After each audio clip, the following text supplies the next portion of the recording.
നമുക്ക് ഒരിക്കലും ഈ ഒരു സമയത്ത് ആ ഷോയെ ഏറ്റവും മോശമായിട്ട് ചിത്രീകരിക്കാൻ നേരത്തെ പറഞ്ഞ വീണ്ടും റോഹനെ ഞാൻ പറഞ്ഞത് മനസ്സിലാവാത്തതുകൊണ്ട് പറ്റിയ പ്രശ്നമാണ്. ഞാൻ മത്സരാർത്ഥികൾക്ക് ഒന്നും ചെയ്യാൻ പറ്റത്തില്ല ഈ ഷോയിൽ.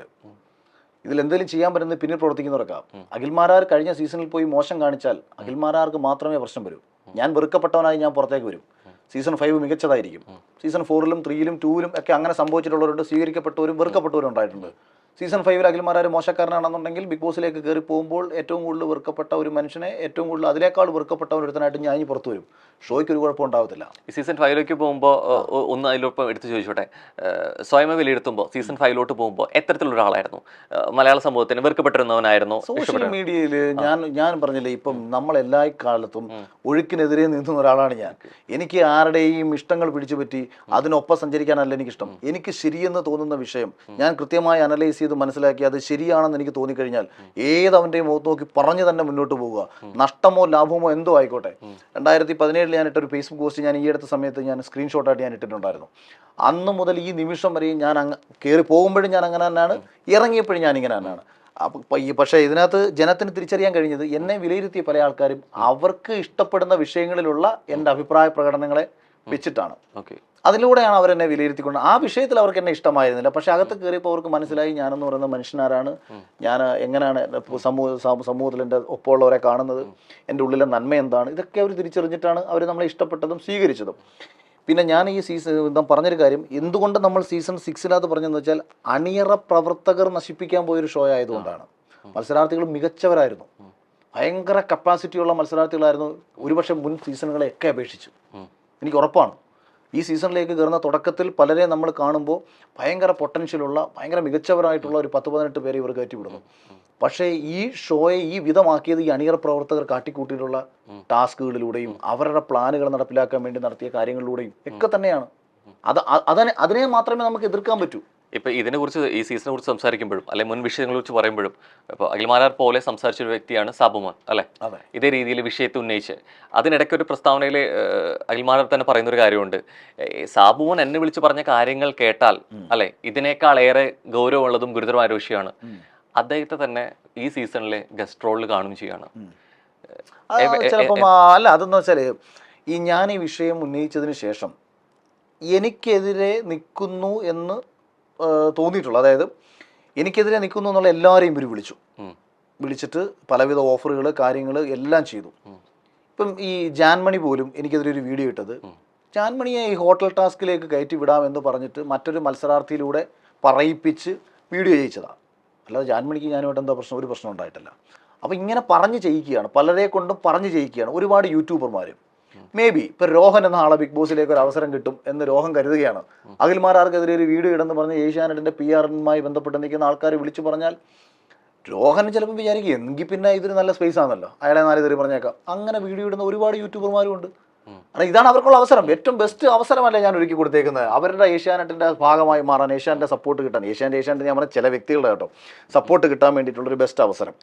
അപ്പോൾ അതിന് വേണ്ടിയിട്ട് എനിക്കെതിരെ നിന്നിട്ടുള്ള കുറേ ആൾക്കാരുണ്ട്. ഇപ്പോൾ സാബു ചേട്ടൻ എന്നെ ഫോണിൽ വിളിച്ച് പറഞ്ഞത് എനിക്ക് നല്ലോണം അറിയാവുന്ന കാര്യമാണ്. എന്താണ് പുള്ളി എന്നോട് പറഞ്ഞത്? ഇനി എന്നോട് പറഞ്ഞത് മാറ്റി വയ്ക്കും. പുള്ളി പബ്ലിക്കായിട്ട് പണ്ട് പറഞ്ഞത് എന്താ, ഞാൻ ഏഷ്യാനെറ്റെന്നോ ബിഗ് ബോസ് എന്നോ തെറി വിളിച്ചുകൊണ്ടല്ല ഞാൻ വീഡിയോ ഇട്ടത്.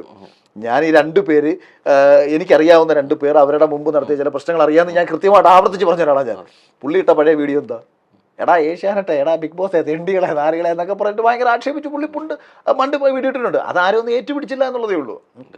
ഇപ്പം ഇത് കുറച്ചുകൂടെ ഗൗരവമായിട്ട് വന്നു. അപ്പം പുള്ളിയെ വിളിച്ചിട്ടുണ്ടാവും. കാര്യം പുള്ളിയും കൂടി എനിക്ക്, അതായത് എൻ്റെ ഒപ്പം കൂടിയാൽ പുള്ളിയെ ഇഷ്ടപ്പെടുന്ന ഒരു വിഭാഗം ആൾക്കാരുണ്ട് ബിഗ് ബോസിലൂടെ. അപ്പോൾ അദ്ദേഹം അഖിലിനൊപ്പം സംസാരിക്കാൻ തുടങ്ങിയാൽ എനിക്ക് സപ്പോർട്ട് ചെയ്തുകൊണ്ട് ബിഗ് ബോസിലെ മറ്റു മത്സരാർത്ഥികൾ വന്നാൽ ഇതൊരു ഭയങ്കര ഗുരുതരമായ പ്രശ്നങ്ങളിലേക്ക് പോവുകയും ഈ കള്ളന്മാരിൽ പല ആൾക്കാർ കുടുങ്ങുകയും ചെയ്യും ഇല്ലേ. അപ്പോൾ അത് ഒഴിവാക്കാൻ വേണ്ടിയിട്ട് എന്നെ ഒരു എല്ലാവരെയും ഒരുവിധപ്പെട്ട എല്ലാവരെയും വിളിച്ചിട്ടുണ്ട്. ഇപ്പം ഞാനുമായിട്ട് വളരെ പേഴ്സണൽ ക്ലോസ് ആയിട്ട് നിൽക്കുന്ന ആൾക്കാരെ വിളിച്ച്, കാരണം അവരെ വിളിച്ചാൽ ഞാനത് അറിയുമെന്നും അവർ പറയില്ല എന്നുള്ളത്. ഈ സഹമത്സരാർത്ഥികൾക്ക് വേണ്ടിയാണ് സംസാരിക്കുന്നത് അഖിൽമാരാർ ശബ്ദമുയർത്തുക എന്ന് പറയുമ്പോഴും കഴിഞ്ഞ സീസൺ, ഇപ്പോൾ മുൻ സീസണിലെ പക്ഷേ ഏറ്റവും ഈ സീസൺ 6 വരുമ്പോൾ വരെ എടുത്തു പറഞ്ഞൊരു കാര്യമാണ് സീസൺ 5 സൗഹൃദത്തെ പറ്റി. ആ സീസൺ കഴിഞ്ഞിട്ടും ആ ഒരു സൗഹൃദം എത്രത്തോളം മെയിൻറ്റെയിൻ ചെയ്ത് പോകുന്നു എന്നുള്ളത്. ആ സൗഹൃദത്തിലുണ്ട് എന്ന് പറയുന്നവർ തന്നെ ഇങ്ങനൊരു പ്രസ്താവന വരുമ്പോൾ ഇവരെ പൊതുവായിട്ട്, ഇപ്പോൾ സ്ത്രീകൾക്ക് വേണ്ടി ഞാൻ പ്രതികരിച്ച് സംസാരിക്കുന്ന മുമ്പ് വരെ ഇപ്പോൾ ശോഭയാണെന്നുണ്ടെങ്കിലും നാദിരാണെന്നുണ്ടെങ്കിലും റിനിഷാണെങ്കിലും ഇവരൊക്കെ ഈ ഒരു സ്റ്റേറ്റ്മെന്റിന് എതിരെ അവരുടെ വിഷമത്തോടു കൂടി രോഷത്തോടു കൂടി സംസാരിക്കുന്ന സിറ്റുവേഷൻ വരികയാണ്. സൗഹൃദത്തിന് ശരിക്കും ജീവിതത്തിൽ ഒരു പ്രശ്നങ്ങളും ഇല്ല. ഇപ്പൊ ഇതിനകത്ത് ശോഭ മാത്രമാണ് അനാവശ്യമായിട്ട് ഈ വിഷയത്തെ ഏറ്റുപിടിച്ച് പല ആൾക്കാരെയും വിളിച്ച് എരികേറ്റാൻ നടന്ന ഒരാള്. ബാക്കി ആർക്കും ഒരു പ്രശ്നമില്ല. നാദർ എൻ്റെ അടുത്ത് വിളിച്ചിട്ട് ഇപ്പോഴും പറയുന്നത്, എടാ ഇനി എന്നെ നീ വന്ന് കണ്ടാൽ കെട്ടിപ്പിടിച്ച് ഒരു ഫോട്ടോ എടുത്ത് ഒരു സെൽഫി എടുത്ത് നമുക്കൊരു സ്റ്റോറി ഇടണേ. ഞാൻ എൻ്റെ അടുത്ത് ഈ വിഷയം ചോദിച്ചപ്പോഴത്തേക്ക് ഞാൻ ജസ്റ്റ് ഇങ്ങനെ പറഞ്ഞിട്ടുണ്ട്, അല്ലാതെ ഞാൻ പിന്നീടൊന്നും ഞാൻ പറഞ്ഞിട്ടൊന്നുമില്ല. കാര്യം നീ പറഞ്ഞത് ശരിയാണ്. ശ്രുതി എന്നെ വിളിച്ച് പറഞ്ഞത് അഖിലേട്ടനെ പോലെ ആൾക്കാർ കേരളത്തിന്റെ മുഖ്യമന്ത്രി ആവണം. അപ്പം നിങ്ങൾ പറഞ്ഞല്ലോ എന്ന്. അപ്പൊ ആ സന്തോഷമാണ് ഭയങ്കരമായിട്ട് പങ്കുവെച്ചത്. മനീഷ ചേച്ചി, ദേവു, സെറീന, റിനീഷ, ഇവരെല്ലാവരും എന്നോട് പേഴ്സണലി സംസാരിച്ചിട്ട് ഞാൻ പറഞ്ഞു നിങ്ങൾക്ക് ആർക്കെങ്കിലും അങ്ങനെ ഒരു പേഴ്സണൽ വിഷമം വന്നാൽ നിങ്ങൾ വീഡിയോ ഇട്ടോ, നിങ്ങളുടെ അഭിപ്രായം നിങ്ങൾ പറഞ്ഞു. സെറീനോട് ഞാൻ പറയുന്നു വീഡിയോ ഇടും നീ. അപ്പം അല്ല വേണോ അഖിലേട്ടാ, അപ്പം വെറുതെ അത് വീണ്ടും ഒരു വിവാദം. ഞാൻ പറഞ്ഞു എന്തിന്, അത് വിഷയമല്ല. നിങ്ങൾക്ക് എൻ്റെ സ്റ്റേറ്റ്മെന്റ് ഞാൻ വളരെ കൃത്യമായിട്ടാണ് ഞാൻ പറഞ്ഞേക്കുന്നത്. ആരെയും ബാധിക്കാൻ വേണ്ടിയിട്ട് ആരുടെയും പേരോ കാര്യങ്ങളോ ആരെയും ഞാൻ പറഞ്ഞിട്ടില്ല. അപ്പൊ ഇതിനകത്ത് നിങ്ങൾക്ക് അങ്ങനെ ഒരു വിഷമം വന്നിട്ടുണ്ടെങ്കിൽ റിനീഷ എനിക്ക് മെസ്സേജ് അയച്ചു, ഞാൻ അവൾക്ക് തിരിച്ച് സംസാരിച്ചു. അപ്പൊ അവരാരും തന്നെ നമ്മളെ അങ്ങനെ കുറ്റക്കാരാക്കിയിട്ടൊന്നുമല്ല പറയാം. അവർക്ക് അവരോട് ചില ആൾക്കാർ അത് ഒന്നോ രണ്ടോ പേര് ചോദിച്ചു, അവരിത് പറഞ്ഞു. ഇതിനകത്ത് അനാവശ്യമായിട്ട് ഒരു വീഡിയോ ഇട്ടപ്പോൾ എനിക്കൊരു ഭയങ്കര വിഷമം തോന്നിയ ഒരാൾ റിനോഷിന്റെ കാര്യത്തിലാണ്. കാരണം അവർക്കൊന്നും ഇത് അവരെ ഒന്നും ബാധിക്കാത്ത വിഷയം. അവർക്ക് 1% പോലും ഞാൻ അവരെ ആരെയും പറഞ്ഞില്ല. ഈവൻ ഒരു മത്സരാർത്ഥിയെയും നമ്മൾ അങ്ങനെ പറഞ്ഞിട്ടില്ല. ഇപ്പൊ ദിയ സനാക്കി ആദ്യം ഫേസ്ബുക്കിൽ ദിയ ഒരു പോസ്റ്റ് ഇട്ടു. ദിയ എന്നെ വിളിച്ച് സംസാരിച്ചു, എടാ ഇത് ചെറിയ ഡൗട്ടൊക്കെ ഇങ്ങനെ വരത്തില്ലേ, ഞാനൊരു പോസ്റ്റ് നിനക്കെതിരെ ഇട്ടിട്ടുണ്ടെന്ന് പറഞ്ഞു. ഞാൻ പറഞ്ഞു, എടി ഞാൻ കണ്ടു, നിങ്ങൾക്ക് അതിനകത്ത് ബുദ്ധിമുട്ടുണ്ടെന്നുണ്ടെങ്കിൽ തീർച്ചയായിട്ടും ഞാൻ അതിനകത്തൊരു ക്ലാരിറ്റി വരുത്താം. അങ്ങനെ രണ്ടാമതൊരു വീഡിയോ ഇട്ടിട്ട്, കാരണം നമ്മൾ ഇപ്പൊ എനിക്ക് വേണമെന്ന് തന്നെ പറയാം, അപ്പൊ ഇതാരാ, ദിയാസനെ ആരാ, അല്ലെങ്കിൽ മറ്റേ ഞാൻ വലിയ വിന്നർ ഇവരൊക്കെ എന്നുള്ളത് എനിക്കില്ല കേട്ടോ.